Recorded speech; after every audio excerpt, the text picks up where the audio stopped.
ធ្វើបែបហ្នឹងអត់អ្នកអស់នេះត្រូវការកម្មវិធី2អាចមើលវីដេអូនេះបានហើយខ្ញុំសូមបញ្ជាក់តិចចំពោះក្រុមខ្ញុំគឺមុខរូបនេះហ្នឹងហើយមាន subscribe ប៉ុណ្ណឹងឥឡូវបច្ចុប្បន្នហ្នឹងហ្នឹងហើយអញ្ចឹង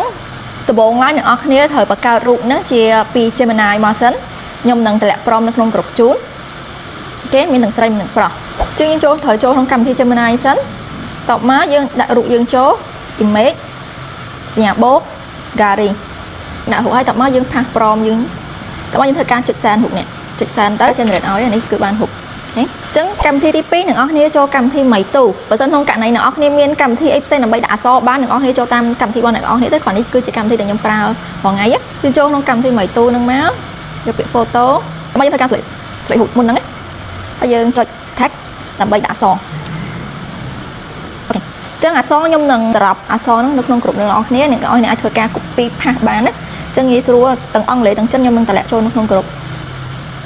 ចឹងអ្នកនរអាចធ្វើការលេង style អក្សរ style font អីតាមចំណង់ចំណូលចិត្តឥឡូវឧទាហរណ៍ខ្ញុំគាត់ឧទាហរណ៍មួយសិនទេចឹងខ្ញុំយកអក្សរពុំចិន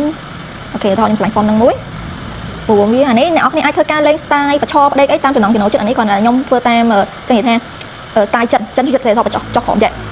ចឹងតើបងអ្នកនរគ្នាដាក់អក្សរដាក់អីទៀតមក